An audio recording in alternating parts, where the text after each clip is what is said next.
In this video, we will explain how to slaughter animals according to Islamic law, also known as halal slaughter. This method is guided by religious principles that emphasize cleanliness, compassion, and respect for living beings. Before the slaughtering process begins, there are several important requirements that must be fulfilled. First, the animal must be halal, meaning it is permitted to be consumed in Islam, such as cows, goats, sheep, or chickens. Second, the animal must be healthy and alive at the time of slaughter. Animals that are sick, injured, or already dead are not allowed to be consumed. The person performing the slaughter must be a Muslim or a person of the people of the book and must understand the proper procedures.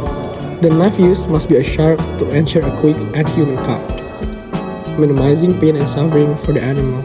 It is also important that the knife is not sharpened in front of the animal, as this may cause unnecessary stress. Before slaughtering, the animal should be treated gently and positioned properly. The slaughterer then recites the name of Allah by saying Bismillahi Allahu Akbar, which means in the name of Allah, Allah is the greatest. The statement reflects the intention that the act is done for the sake of Allah. The slaughter is performed by cutting the front of the neck, severing the trachea, esophagus, and the two main blood vessels without cutting the spinal cord. This method allows the blood to flow out completely from the body, which is important in Islam because consuming blood is prohibited. After the slaughter, the animal is left for a short time to ensure that all the blood has drained out completely. Only after this process is finished can the animal be skinned and processed further.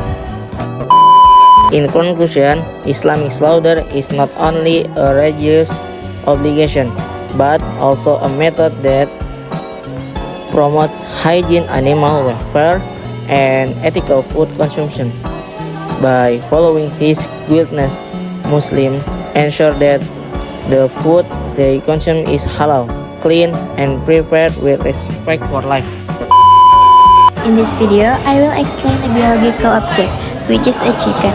This discussion covers its classification, morphology, anatomy, and several organ systems, including the movement system, respiratory system, digestive system, and excretory system. First, based on classification, chicken belong to the kingdom Animalia, phylum Chordata, class Apes, order Galliformes, family Phasianidae, genus Gallus, and species Gallus domesticus. Chicken are part of the Apes group, which are vertebrate animals that have feathers and reproduce by laying eggs. Next, in terms of morphology or external body parts, chicken have several main body structures.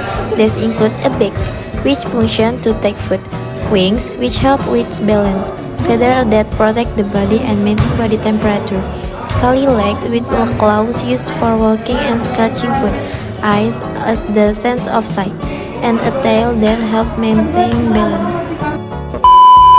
In the movement system, chicken have bones, muscle, and joints. Bones support the body, muscle help with movement, and joint connect the bones. This movement system allows chicken to walk, run, and move their wings. Next, I will explain the respiratory system of chickens. Chickens breathe using lungs that are supported by air sacs. Air enters through the nostrils, then pass through the nasal cavity and into the trachea. The trachea is made of cartilage rings and is different from the esophagus, which is the food channel. At the lower part of trachea, there is syrinx, which is the special sound-producing organ in birds. From the trachea, air moves into the bronchi and then into the lungs, where gas exchange occurs, oxygen enters the blood, and carbon dioxide is released. After that, the air flows into the air sac and then back to the lungs.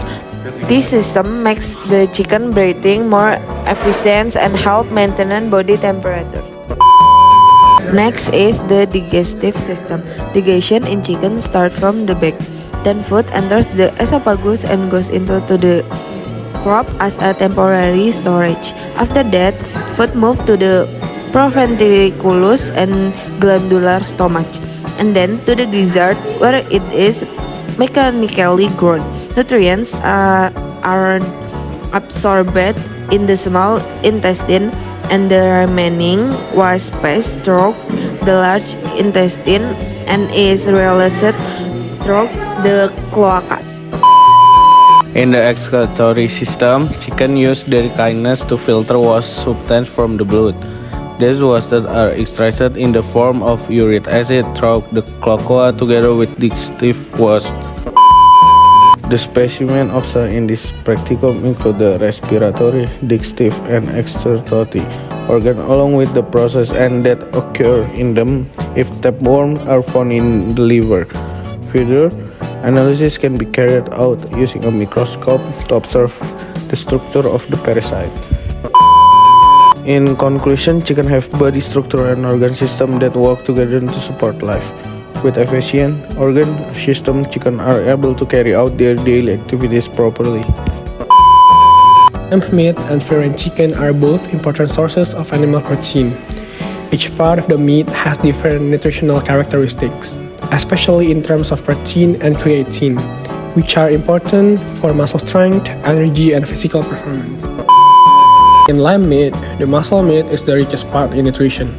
It contains very high protein and high natural creatine. Protein helps build and repair muscle tissue, while creatine provides quick energy for muscle movement. Because of this, lamb muscle meat is very suitable for people who do heavy physical activities or sports. Patty of lamb meat also contains high protein and fairly high creatine. This part is used a lot for movement, so it naturally stores more energy-related nutrients. It helps improve muscle strength, endurance, and stamina. This area of lamb meat contains moderate protein and moderate creatine. With a slightly higher fat content, this part still supports muscle energy.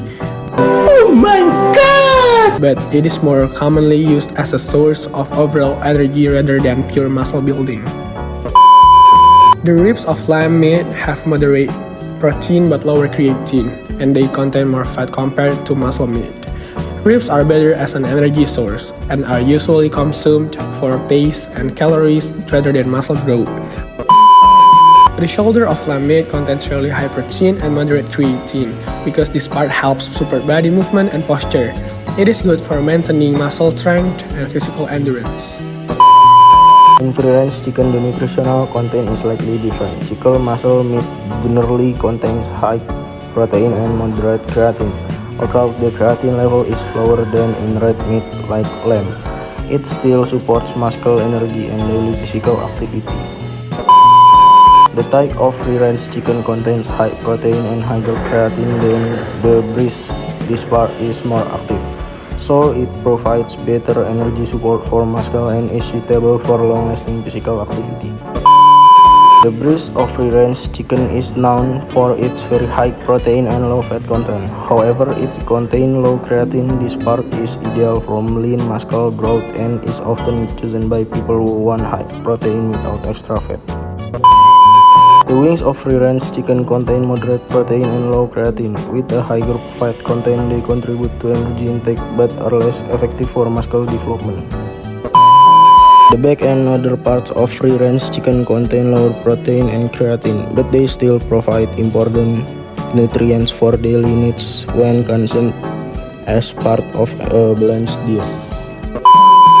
In conclusion, different parts of lamb meat and free-range chicken provide different benefits. Muscle meat and thigh are the best source of protein and creatine for strength and energy, while breast meat is ideal from lean protein intake. When combined properly, this meat can support a balanced diet, muscle health, and physical performance.